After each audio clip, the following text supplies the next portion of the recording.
Students, class seventh का chapter है हमारा फिजिकल एंड केमिकल चेंजेस। उसी को हम कंटिन्यू करेंगे।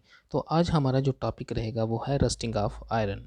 ठीक है, तो इसको हम कंटिन्यू करेंगे। बच्चों अपनी बुक खोलिए और मेरे साथ इसको स्टडी करिए, पढ़िए। तो rusting of iron, let us get back to rusting. देखो, पहले भी हमने रस्टिंग के बारे में पढ़ा था, ये आप अच्छे से जानते हो। घरों में भी आपने रस्टिंग कहीं ना कहीं देखी कि खाई लग जाती है लोहे की चीज़ों को। This is one of the change that effect iron articles and slowly destroy. बोलते हैं कि जो आयरन से बनी हुई चीज़ें हैं, लोहे से बनी हुई चीज़ें हैं, जैसे शस्त्र जिसको हम बोलते हैं, उसकी बनी हुई चीज़ें हैं, वो धीरे धीरे क्या हो जाती है, स्लोली स्लोली क्या हो जाती है, डिस्ट्रॉय हो जाती है, ख़त्म हो जाती है। Since the iron is used in the making bridges, ships, cars, trucks, body, many other article. ये बोलता है कि जो हमारा आयरन है, शस्त्र है, वो बहुत सारी चीज़ों में इस्तेमाल होता है। बोलते हैं ब्रिजेस, ब्रिजेस क्या होते हैं, जो आपके पुल वगैरह होते हैं ना, लोहे के पुल बने होते हैं, वो भी आयरन से बने होते हैं। शिप्स, कार वगैरह हैं, ट्रक की बॉडी होती है, और भी बहुत सारी चीज़ें हैं, वो हमारी किससे बनी होती हैं, इससे बनी होती है, लोहे की बनी होती है। बोलते हैं उस वजह की, रस्टिंग की वजह से, the monetary loss due to the rusting is huge. अगर रस्टिंग लग जाएगी लोहे को, तो हमारी जो मनी है, वो हमारा पैसा है, वो बहुत ही ज़्यादा बर्बाद होता है कि नहीं होता। तो रस्टिंग प्रोसेस क्या है, पहले इसको हम समझ लेते हैं थोड़ा सा फिर से। The process of rusting can be represented by the following equation. देखो, इसको समझने के लिए एक इक्वेशन दी है। तो इसमें क्या होता है कि आयरन है ना, आयरन क्या करता है, ऑक्सीजन के साथ रिएक्शन करता है। ठीक है, और साथ में अगर आयरन वाटर के साथ रिएक्ट कर जाएगा, तो हमारा क्या बन जाता है, रस्ट बन जाता है। जो खाई होती है उसको हम क्या बोलते हैं, रस्ट। इसका मतलब क्या होगा कि आयरन आयरन का सिंबल क्या होता है, Fe। ऑक्सीजन का सिंबल क्या होता है, O। तो यहाँ पे मालिक्यूल फॉर्म में, तो इसलिए O2 लिखा जाए। तो इसको मैं फिर से यहाँ ऐसे लिखता हूँ, थोड़ा सा आपको बताने के लिए कि जो हमारा आयरन होता है Fe, फिर से आयरन को हम कैसे लिखते हैं, Fe से लिखते हैं। ठीक है, आयरन को Fe से लिखते हैं। तो आयरन क्या करती है, Fe, ये रिएक्ट कर जाता है ऑक्सीजन के साथ, O2। ठीक है, या फिर ये वाटर के साथ भी रिएक्ट कर जाता है। वाटर को हम लिखते हैं H2O, है ना। तो आयरन जब ऑक्सीजन, आयरन मीन की Fe, आयरन का सिंबल क्या होता है, Fe, ये आपको याद रखना है। आयरन ऑक्सीजन और वाटर के साथ रिएक्ट करके तो क्या बनाता है ये, आप शाबाश, रस्ट। क्या बना देता है, रस्ट। डस्ट मीन खाई। अब रस्ट का दूसरा नाम क्या है, रस्ट को हम क्या बोलते हैं, आयरन ऑक्साइड। रस्ट को क्या बोलते हैं, आयरन ऑक्साइड। ठीक है, रस्ट को क्या बोलते हैं हम, आयरन ऑक्साइड। अगर हम इसको फार्मूले की फॉर्म में लिखें, तो फार्मूले की फॉर्म में हम क्या लिखेंगे, Fe plus O2 plus H2O। ठीक है, तो क्या बनेगा हमारा, रस्ट बनेगा। तो आयरन ऑक्साइड, तो आयरन ऑक्साइड का फार्मूला क्या है, Fe2O3। ठीक है, ये आपको इक्वेशन को याद कर लेना है, पेपर में ये पूछ सकते हैं कि एक रिएक्शन जो दी है इसको कंप्लीट करो। ठीक है, तो यहाँ तक आपको समझ आ गया होगा। अब हम आगे करते हैं कि जो हमारी अब रस्टिंग है क्या ये। For rusting the presence of the both the oxygen and water vapour is essential. बोलते हैं रस्टिंग तभी पॉसिबल है जब ऑक्सीजन भी मौजूद होगी और वाटर भी मौजूद होगी। तो आपने देखा होगा कि जब भी लोहे को खाई लगती है, तो वो पानी की वजह से लग जाती है, या फिर हवा के बीच कई दिनों के लिए अगर लोहे की चीज़ बाहर पड़ी रहेगी, तो वो ख़राब हो जाती है, उसके ऊपर रस्ट लग जाता है, खाई लग जाती है। In fact, if the content of the moisture is in the air is higher, which means if it is more humid, rusty become faster। बोलते कि अगर ह्यूमिड, अगर मॉइस्चर ज़्यादा होगा, हवा के अंदर पानी के कतरे ज़्यादा होंगे, तो रस्टिंग की पॉसिबिलिटी क्या हो जाती है, ज़्यादा हो जाती। तो आपने देखा कि बरसात के दिनों में रस्टिंग ज़्यादा होती है। बरसात के दिनों में रस्टिंग ज़्यादा क्यों होती है, कि जो हमारी हवा होती है, हवा के बीच जो हमारे वाटर वेपर्स हैं वो ज़्यादा होते हैं। जो वाटर वेपर और ऑक्सीजन क्या करते हैं, रस्ट करने के लिए, आयरन के लिए ज़्यादा तेज़ी से अटैक करते हैं। ठीक है, so how we prevent the rusting. तो हम रस्टिंग को कैसे प्रिवेंट करते हैं, prevent the iron article from coming the contact between the oxygen, water और both. One simple way is to applying a coat of the paint or grease. In fact, this coat should be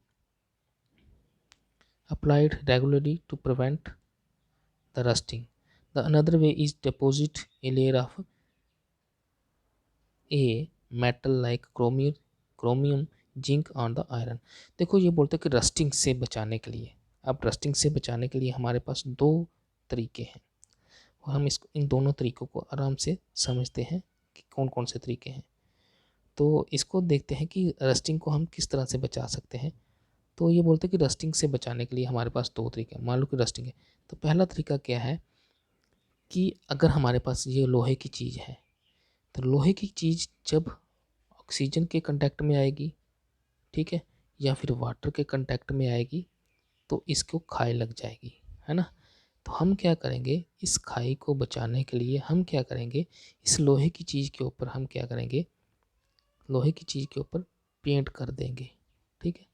जब इस चीज़ के ऊपर हमने paint कर दिया है, तो अब ये पेंट क्या करेगा, इन दोनों के बीच दीवार बन गया। अब क्या होगा कि जो हमारी ऑक्सीजन है या फिर वाटर है, ऑक्सीजन है और वाटर है, वो इसके ऊपर अटैक नहीं कर पाएगी, इसको खाई नहीं कर पाएगी। बात समझे। तो इसका मतलब कि हम पेंट से, ठीक है, ये क्या हो गया हमारा पेंट है, ठीक है, ये क्या हमारा पेंट है, या फिर इसकी जगह हम किसका इस्तेमाल कर सकते हैं, ग्रीस का। तो आपने देखा होगा कि हम लोहे की चीज़ों के ऊपर पेंट कर देते हैं अपने घर में, खिड़की के ऊपर या फिर छतों के ऊपर जो टीन होती है उसको भी हम पेंट कर देते हैं, है ना। तो पेंट क्या करता है, रस्टिंग से बचाता है। या फिर आपने देखा होगा कि कई जगहों पे हम जैसे जो टायर होते हैं, गाड़ी के टायर हैं, वहाँ पे हम ग्रीस का इस्तेमाल करते हैं ताकि जो हमारे जो टायर होते पहिए होते हैं वहाँ पे रस्टिंग ना हो जाए और हमारा जो पहिया वो टूटे ना, ठीक है। तो यहाँ पे भी रस्टिंग से बचने के लिए हमारे किसका इस्तेमाल करते हैं, ग्रीस का इस्तेमाल करते हैं या फिर पेंट का इस्तेमाल करते हैं। बात समझे।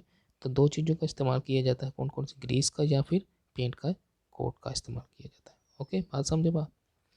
अब देखिए दूसरा ये बोलते हैं कि अगर हमने आयरन की चीज़ों को बचाना है तो उसको बचाने के लिए हम किसका, क्रोमियम एक मेटल है, क्रोमियम एक मेटल है, उस या फिर जिंक का कोट कर देते हैं किसके ऊपर, आयरन के ऊपर। तो इसको समझने के लिए हम थोड़ा सा पहले पढ़ लेते हैं। यहाँ पे इसमें क्या होता है, this process of depositing a layer of zinc on the iron is called galvanisation. Galvanisation समझना है।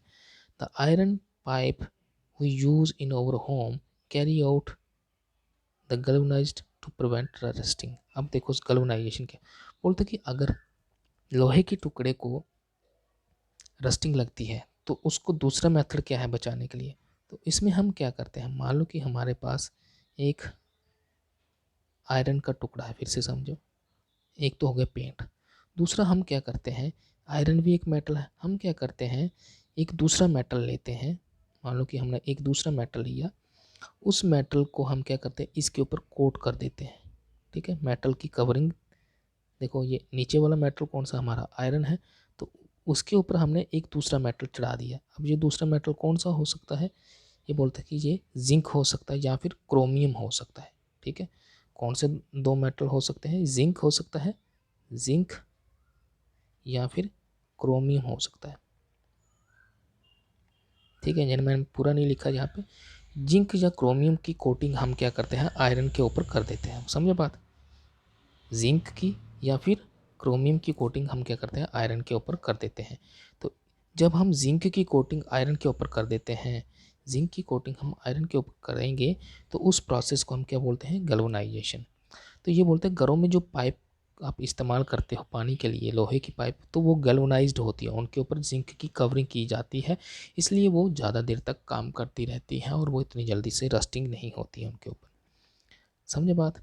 You know that the ships are made up of the iron and a part of them remain under the water. बोलते कि जो आप देखते हैं कि जो शिप्स होती है वो उनका जो नीचे वाला हिस्सा वो किसका बना होता है, आयरन का भी बना होता है, आयरन लगी होती है, तो वो ज़्यादातर पानी में रहता है। लेकिन वो on the other hand the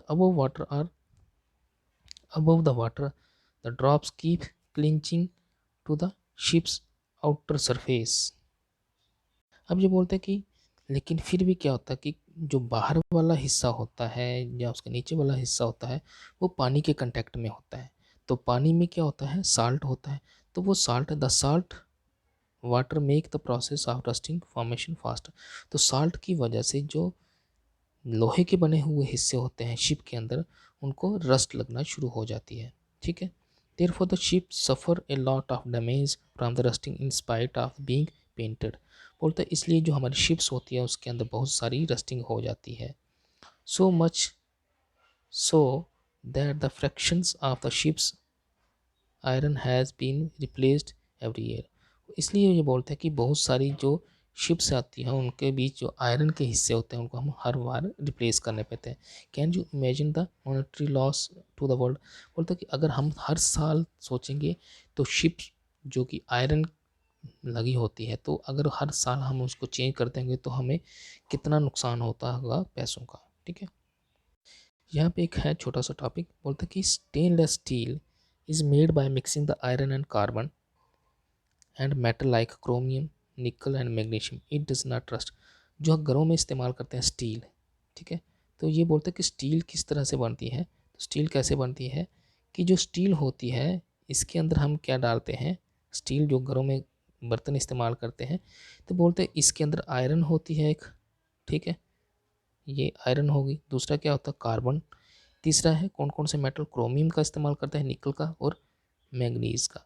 ये जितने भी मेटल हैं आयरन के साथ मिक्स किए जाते हैं, साथ में कार्बन होती है, उसकी वजह से जो स्टील बनती है वो क्या होती है, उसको रस्ट नहीं लगती। ठीक है, तो आज हम इतना ही रखेंगे। Thank you, have a good day.